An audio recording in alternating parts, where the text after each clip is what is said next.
मृत्यु के पश्चात प्राणी को धर्मराज के दरबार में ले जाया जाता है।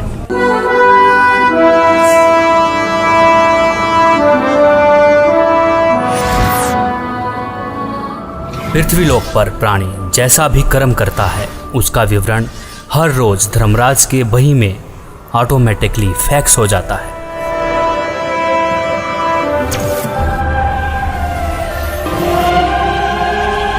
जहां धर्मराज हर प्राणी का लेखा जोखा करते हैं। इसीलिए धर्मराज को 21 ब्रह्मांड का न्यायाधीश भी कहा जाता है।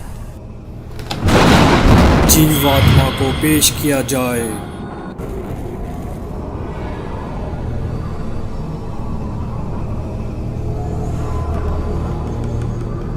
इसने प्राय स्त्री के साथ दुष्कर्म और हत्या का पाप किया है, इसे नरक में डाला जाए।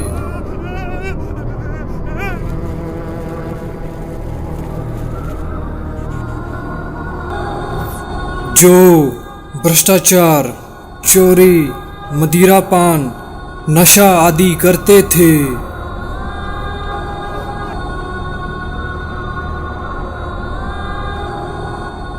पर स्त्री के साथ दुष्कर्म,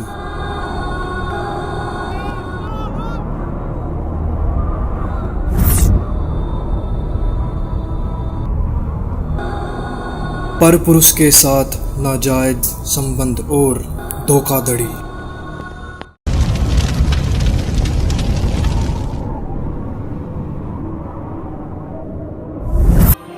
दो नंबर का काम करके कमजोर और असहाय लोगों का शोषण करना और मनुष्य के जीवन के साथ खिलवाड़ करना।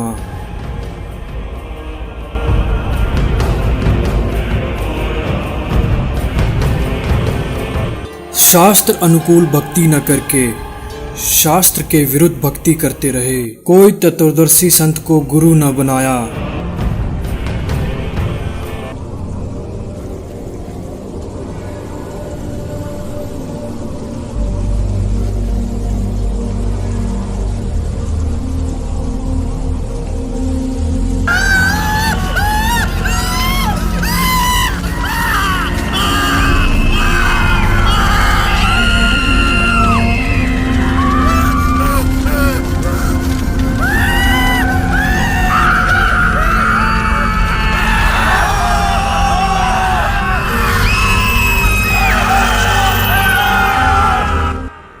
परमात्मा ने कष्ट देखा और उसको आना पड़ेगा, शास्त्रों को खोलना पड़ेगा और इतिहास को फिर दोहराना पड़ेगा जो 600 साल पहले।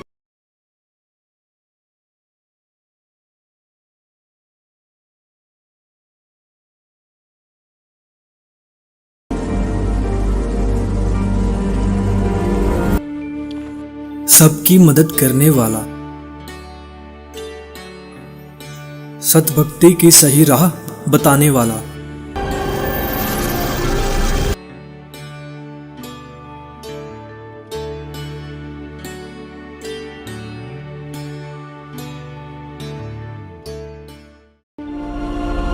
बहुत सारी आत्माएं तत्व ज्ञान को जानकर सतलोक चली जाएंगी। तेरे कोटी में झांकी सुरता तो हे पति बुलावे है, इस मोह ममता के जाल में तने काल फसावे है।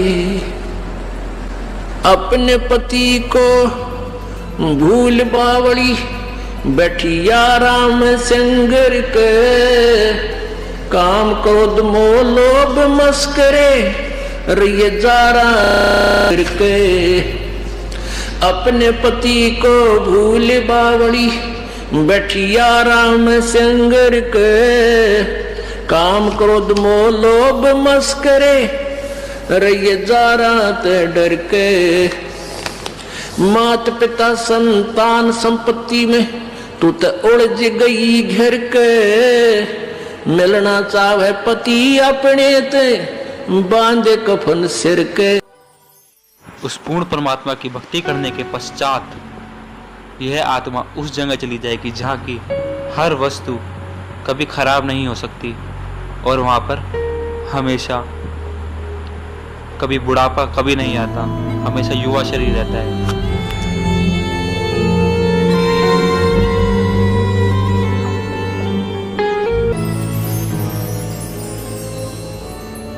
सतलोक में चल मेरी सूरता,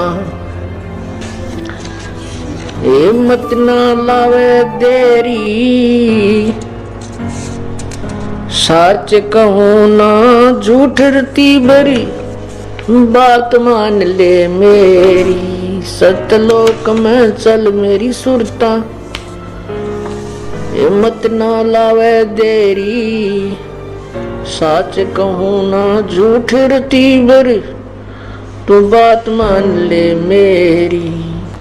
कहते हैं मन मान सरोवर नाण रे, जल के जंतु रे जल माही, आठों बखत बिहान रे, आठों बखत बिहान रे। मन मान सरोवर नाण रे, जल के जंतु रे जल माही, आठों बखत बिहान रे। कि भाई मन नो है मान सरोवर नहाया करे। ऊपर जो सरोवर है सतलोक की तरफ चलते हैं ना, इस मृत मंडल में भी 21 ब्रह्मांड के अंदर भी मान सरोवर है, इनसे ऊपर सतलोक में भी मान सरोवर है। कहते हैं मन मान सरोवर नाण रे, जल के जंतु रे जल माही, आठों। सतलोक जहाँ पे सतपुरुष साकार रूप में है, जो कि इस समय संत रामपाल जी महाराज के रूप में धरती पर अवतार लेके आ चुके हैं, जो कि हमें शास्त्रों के अनुसार भक्ति खोल के बता रहे हैं, शास्त्रों में उंगली रख के बता रहे हैं। जब ये शरीर छोड़कर जाता है तो परमात्मा के दरबार में जब इससे अकाउंट लिया जाता है तो ये क्या कहता है, भगवान मेरे को पता नहीं लगा, मुझे ज्ञान नहीं हुआ कि मुझे क्या करना चाहिए था, भक्ति करनी चाहिए थी या नहीं थी। तो परमात्मा उलाहने में नहीं रहते, परमात्मा ये भी कसर नहीं छोड़ते। प्रत्येक गांव में, प्रत्येक नगर में, पूरी पृथ्वी पर कोई भी प्राणी ऐसा नहीं जो इस बात से अपरिचित हो भगवान की भक्ति करनी चाहिए, परमात्मा ने याद करो। यानी किसी ना किसी के मुख से उसने अवश्य कहा है भगवान की भक्ति करनी चाहिए, परमात्मा ने याद करवाई। कोई गलती करता है, पाप कर रहा है, भाई भगवान से डर, मालिक ने याद करे।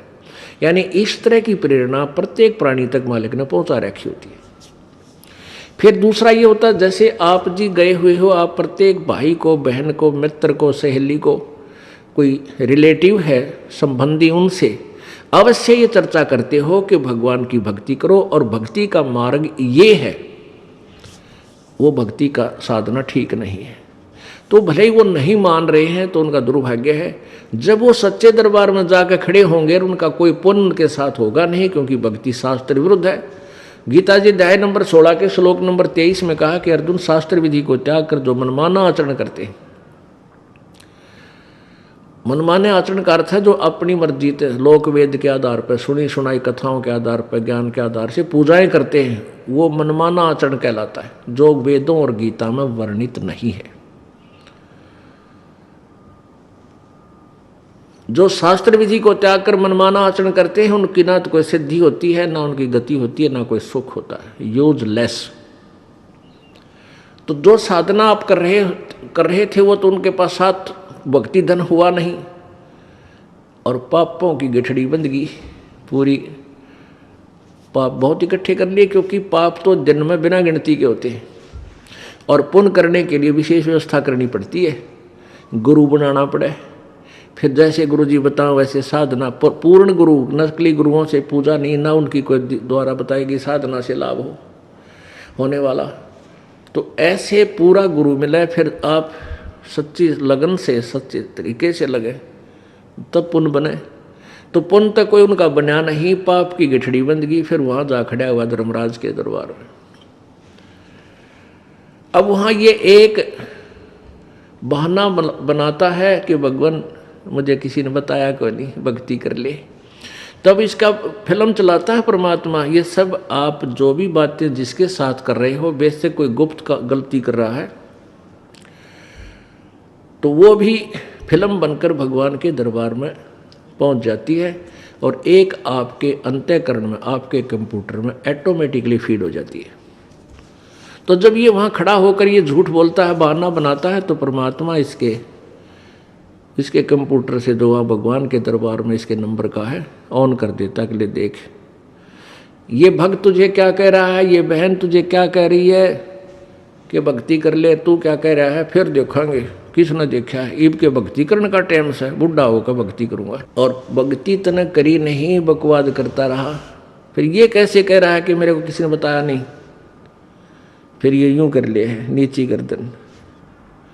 भगवान गलती बन गई बन गदा।